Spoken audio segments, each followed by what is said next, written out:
Hello, welcome to the third of these revision recap videos for the Living Under Nazi Rule units. And this video is going to focus on chapter 3. The chapter here looks at how did living under Nazi rule impact different groups of Germans between 1933 and 1939.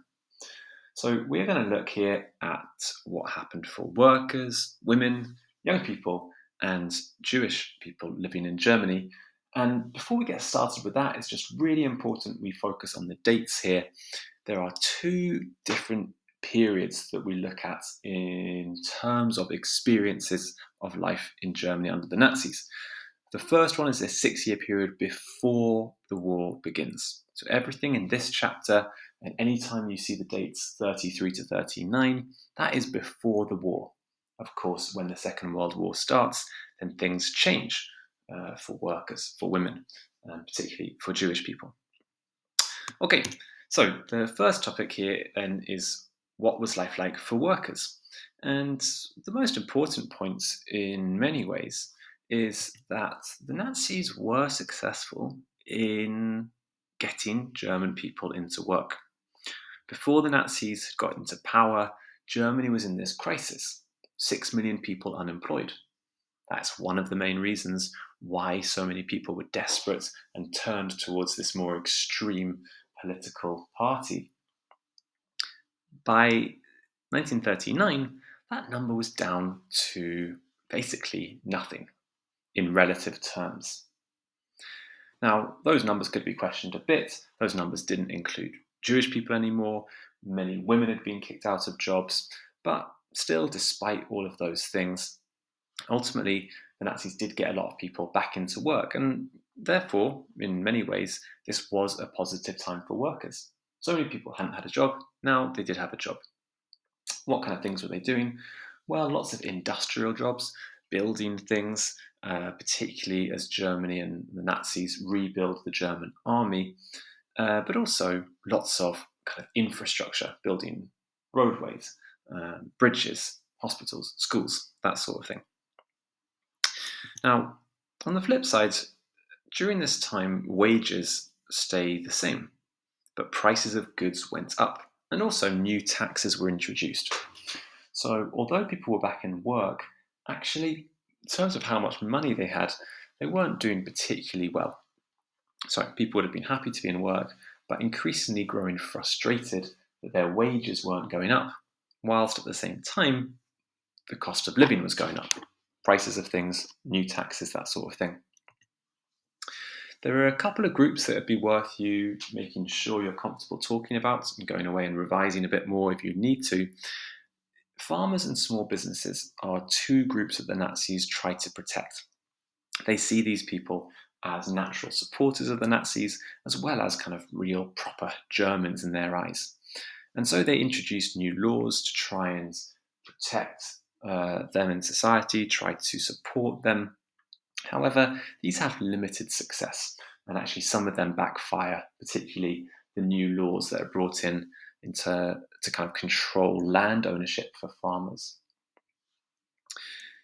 Another important point about the life of workers is how they were controlled in the DAF.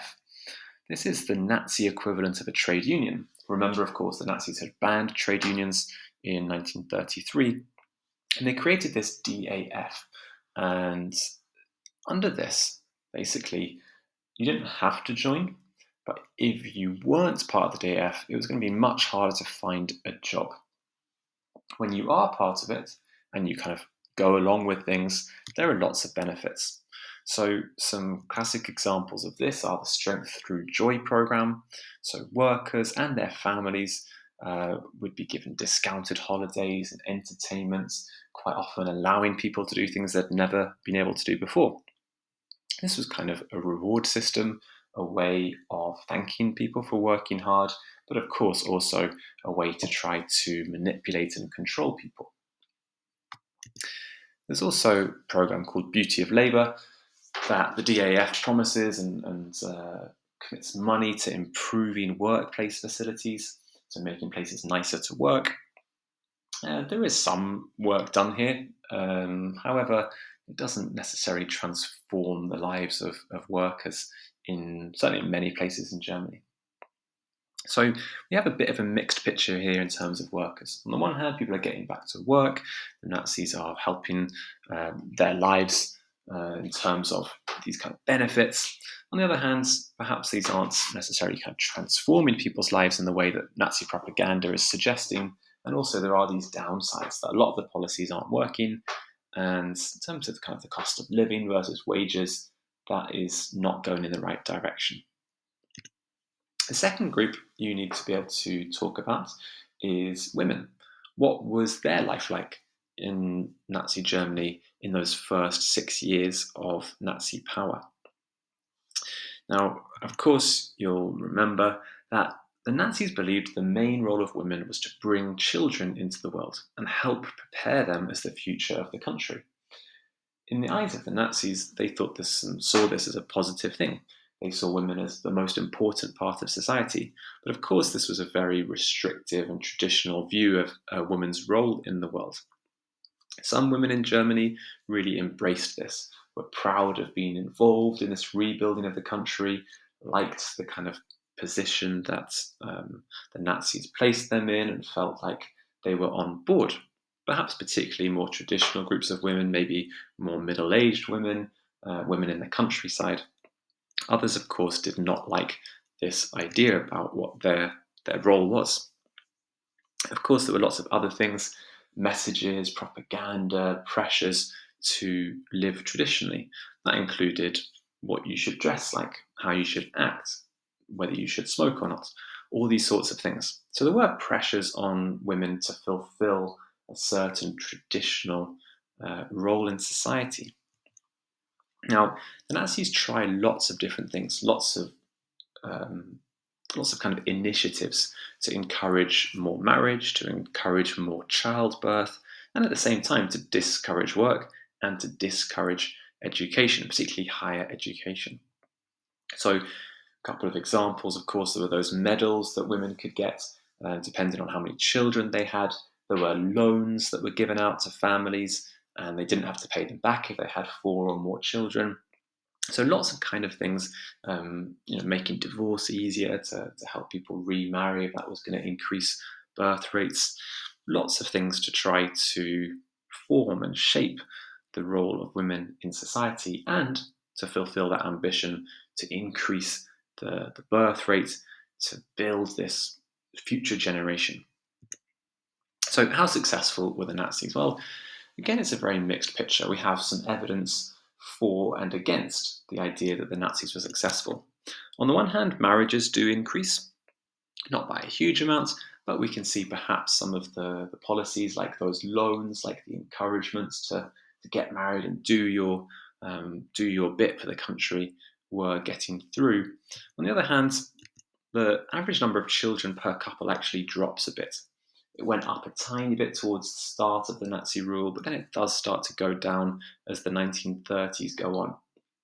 So we can see that despite all the propaganda, despite all these initiatives, the awards, all of the kind of the speeches and the general atmosphere, women and couples and husbands aren't necessarily reflecting what the Nazis want to happen. So the average number of children per couple actually goes down. Equally, another kind of thing to question how successful the Nazis were, the number of women in employment actually increases. So the Nazis wanted to take women out of jobs, to have them at home, having and then looking after children.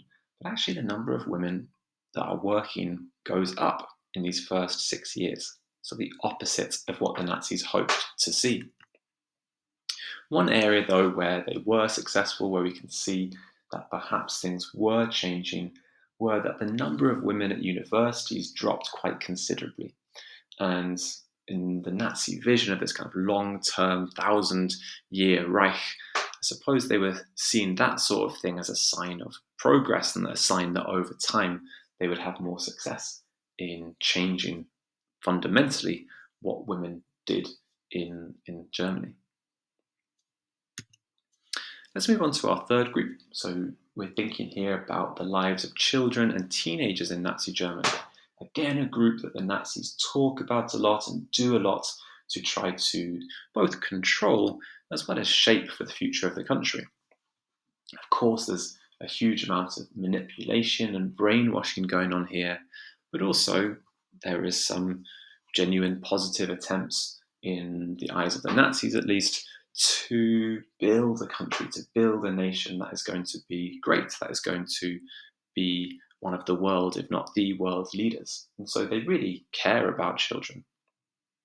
What do they do to try to control them, to try to get them on side? Well, there's two main things that you need to be able to explore and analyze. The first is to do with education. And this quote comes from the Nazi that was in charge of education. He said, "The whole function of education is to create Nazis." And so, what did this look like? Well, school curriculums, meaning what children studied in school, were transformed. Teachers were very tightly controlled. Teachers would have to go on training camps, would have to always be fearful of being reported to the Gestapo by their own students. And what was being taught was what Nazis wanted young people to believe and to be able to do. So lots of physical education, different curriculums for boys and girls. When we think about the kind of things they learnt in history, well, they learnt about the greatness of the Aryan race, and they were taught in science to see other races as inferior. So when children are in school, all of the kind of different parts of school life are geared towards creating Nazis. And then we have the Hitler Youth, and this is the way that the Nazis tried to control life outside of education. So, as it says here, this was designed to be fun as well as educational, and it aimed to ensure young people followed the Nazis. The membership wasn't compulsory for the first 3 years, but then it becomes compulsory after 1936. So we can see that perhaps as a sign that the Nazis weren't so happy with how things were going at the start, and they feel like they need to control life even more for young people. So they make it compulsory, but even after this, we see that membership, in terms of kind of people turning up to meetings, isn't as high as you might expect.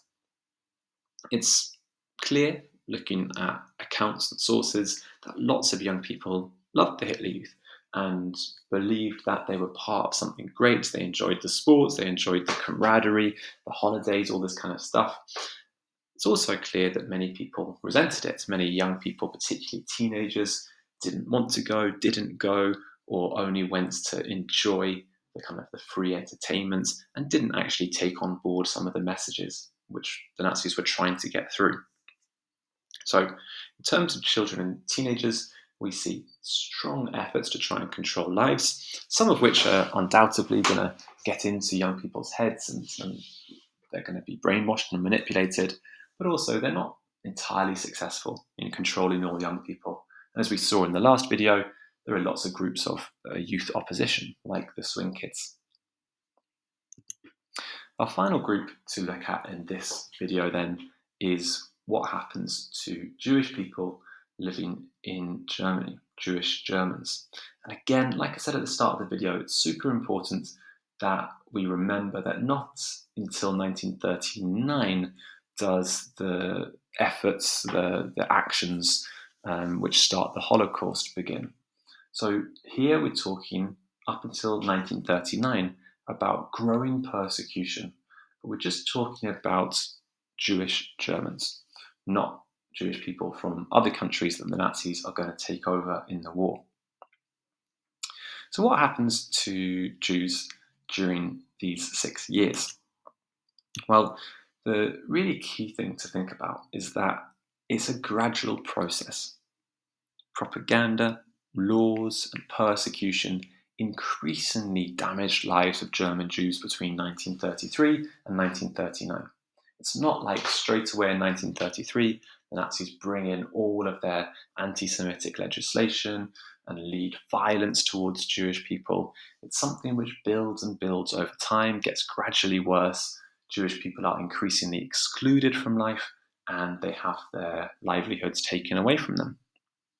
Propaganda is important here in getting getting non-Jewish Germans to feel scared, to feel anti-Semitic. There's also kind of pressures in society, so humiliation of people in public, having different places that Jews can and can't go. And then we have a series of laws which are brought in, which kind of legalize exclusion, persecution, and ultimately take away the, um, the Jewish people's rights to be Germans, to be seen as Germans. So these things happen by law, and it's really important you've got a few examples. Let's just look at three, and we can see how these kind of build over time. Really important one to know about is the 1935 Nuremberg laws. These were a series of laws that the Nazis bring in. The most important, and the one which kind of symbolizes what was going on here the best, is that marriage or relationships between Jews and non-Jews was made illegal. So this is a really clear sign of where the Nazis believe or where the Nazis want Jewish people to fit into society. Ultimately, they are not really seen as Germans here. They're not seen as people that are on the same level. And this idea of the kind of Übermenschen and Untermenschen is becoming increasingly legalized in society. 3 years later, children are banned from schools. There'd been a series of things before this, trying to exclude people from play parks, that sort of thing. But we can see how increasingly everyone, in terms of Jewish people's lives, are being really tightly controlled and restricted. So education is stopped for Jewish people in 1938. And the next year, we see again this effort to basically exclude and take away the livelihoods of Jewish people. And so if they emigrate, which many Jewish people did from Germany, and which the Nazis actually encouraged at this time, they weren't allowed to take anything with them. And we see here the Nazi exploitation of Jews. So, as well as all these things, it's important to have an idea and a way to think about how Kristallnacht fits into this. So, Kristallnacht is a really key turning point. This happens in November 1938. And why this is so important is that before this, there had been huge amounts of anti-Semitic propaganda, laws, social exclusion, humiliation, but there hadn't been massive explicit violence against Jewish people. But here we see for the first time real violence, and this is going to kind of build after this and lead to the terrible consequences and terrible pathway towards the Holocaust. So on Kristallnacht, 269 synagogues were destroyed, 7,500 Jewish businesses are destroyed. This is all across Germany. At least 91 people were murdered, and 30,000 Jewish men are rounded up and sent to concentration camps. This happens across the country, and it was led by the Nazis, of course, by people in the Hitler Youth, encouraged by local Nazi members. But also, troublingly, it also seems to be kind of normal people getting involved in this. And we can see that the Nazi efforts to demonize Jewish people, to increase hatred, increase and flare up anti-Semitism, has kind of been successful. And after this moment, it's hard to see a future for Jewish people in Germany. Before this, up to this point, many Jewish people had thought, well, things will just pass, it will be okay, this is a moment, but then things will improve after. But this is a key turning point. And we see after this an escalation in the number of Jewish people leaving Germany, and also an increase in the rhetoric and the thoughts of Nazis. Important just to think about this. It's the first kind of example of major violence, but really crucially, nothing happened. Okay, there wasn't a massive reaction from Germany or indeed from the wider world. And this almost gives a license to the Nazis to feel like, well, if no one's stopping us here, if nothing's really happening, they feel, number one, that they kind of have support, that people are on their side. And they also feel like, well, nothing's really going to happen if they step up their persecution of Jewish people. And so, as we've said, this is going to have terrible consequences, and it can be seen as perhaps one of the first starting points of the Holocaust. Okay, so that wraps up the 4 groups of people that we are thinking about in this chapter. Just to finish off this video, here are a few questions and statements to think about. So you need to make sure that you could argue all of these things and have the evidence to back that up. So how far do you agree that workers' lives improved under the Nazis? How far do you agree that the Nazis were successful in changing women's position in society? How far do you agree that young people in Nazi Germany were tightly controlled by the Nazis? And finally, how far do you agree that it was the new laws that were the most significant factor in damaging the position of Jews in German society between 1933 and 1939?